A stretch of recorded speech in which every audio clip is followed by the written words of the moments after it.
We start with Israel's move to ban 2 American congresswomen from their planned visit to the country. Minnesota's Ilhan Omar and Michigan's Rashida Tlaib will not be able to visit the Holy Land because of their support for the BDS movement, which calls for boycotts, divestment, and sanctions against Israel for its treatment of Palestinians and settlement construction in the West Bank. Tlaib has family in the West Bank that she will now not be able to visit. Here's the timeline of how this went down this morning. At about 9 a.m. Eastern, the President's press secretary, Stephanie Grisham, told reporters that reports of the president letting the Israeli prime minister know he supported banning these lawmakers were, quote, inaccurate. But then around 10 a.m., the president tweeted this: "It would show great weakness if Israel allowed Rep. Omar and Rep. Tlaib to visit. They hate Israel and all Jewish people, and there is nothing that can be said or done to change their minds. They are a disgrace." Of course, the congresswomen take issue, of course, with that characterization of their feelings. Now, less than an hour later, the Israeli government made the decision to bar Omar and Tlaib from entering the country. Our Caitlin Collins is in Berkeley Heights, New Jersey. This is near Bedminster. And Caitlin, this is highly unusual. So why is the president doing this? It's incredibly unusual, and we should point out that just last month, the Israeli ambassador to the United States, Ron Dermer, said that these 2 lawmakers were going to be allowed to visit, and now they have changed their mind after the president has been urging them publicly, urging the prime minister of Israel and Israel overall not to let them come and visit. And then, of course, now they have officially done that, with Netanyahu issuing a statement explaining his reasoning and saying that his change of mind has to do more with their agenda than what the president has been urging him publicly, saying, quote, "Only a few days ago we received their visit plan, and from it it's clear they are planning a journey with the sole target of strengthening the boycott movement and negating the legitimacy of Israel." He says, for example, they've defined their destination of their visit as Palestine and not Israel. And Netanyahu also said that they avoided asking to meet with any Israeli official, whether it be in the government or in the opposition. But of course, you cannot ignore, Brianna, here what the president is saying pretty clearly and publicly on his Twitter feed, and just how unusual that is.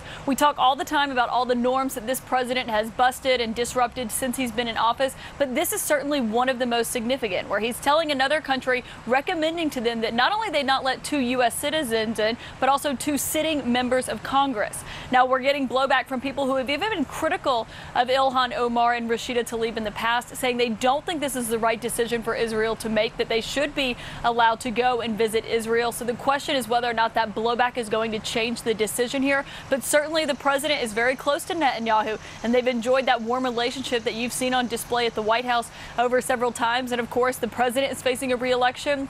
Netanyahu is facing a re-election in just 3 weeks, and that is something that clearly seems to be a factor at play here as the president is making this decision, though his feud with these members of Congress has been clear for several weeks now. It has been ever since he lobbed that racist tweet at them. All right, Caitlin Collins, near Bedminster, thank you so much. Now, before President Trump publicly urged Israel to ban these congresswomen, both Democratic and Republican congressional leaders said that Israel should not. That included House Republican leader Kevin McCarthy and number 2 House Democrat Steny Hoyer, who spoke publicly together from the King David Hotel this week while leading congressional delegations on a trip to Israel. Then last night on Fox News, McCarthy criticized the congresswomen for traveling separately instead of with their congressional delegations. The one thing that should have happened, they should have come with their colleagues. They should have come together where they could have a meeting with Israel, with the Palestinian Authority, with those who were running against Bibi at the same time. You would get every view that you wanted to see. As long as you come with an open mind, open eyes, and open ears, I think you have a responsibility to come here to have an understanding. Max Boot is a senior fellow with the Council on Foreign Relations. So, Max, let's start with the Israel piece of this, and clearly politics are at play. What is Netanyahu's calculus here?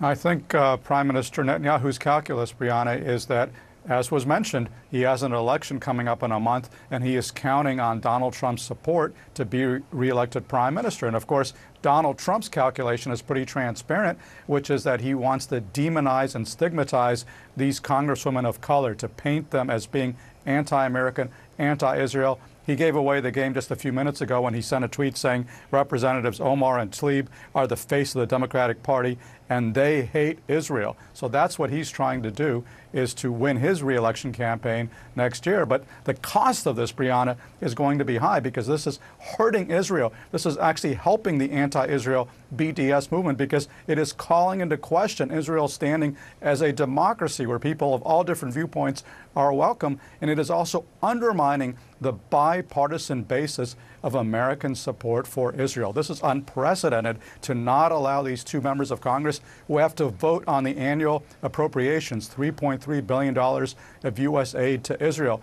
They're supposed to vote on that money, but they're not allowed to go see for themselves how it's spent. That's something that is very contrary to the long-term interests of Israel and the U.S.-Israel alliance. So when you hear Kevin McCarthy making this argument, he says he's basically saying they should come and inform themselves. But if you read between the lines, he's saying they aren't. He's saying they didn't come with a congressional delegation because they didn't come with Democrats, right? You had dozens of Democrats who were visiting Israel. He's saying they didn't come.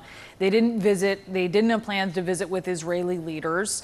And I mean, what do you make of him making that distinction then?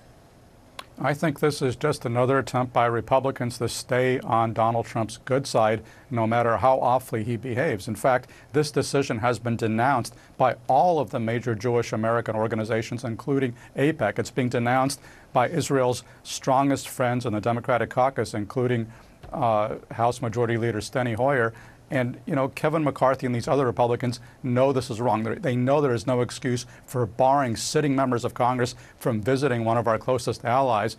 But you don't hear Kevin McCarthy or others coming out and saying that because they're afraid of Donald Trump. They are cowards. They will not stand up for the American national interest here.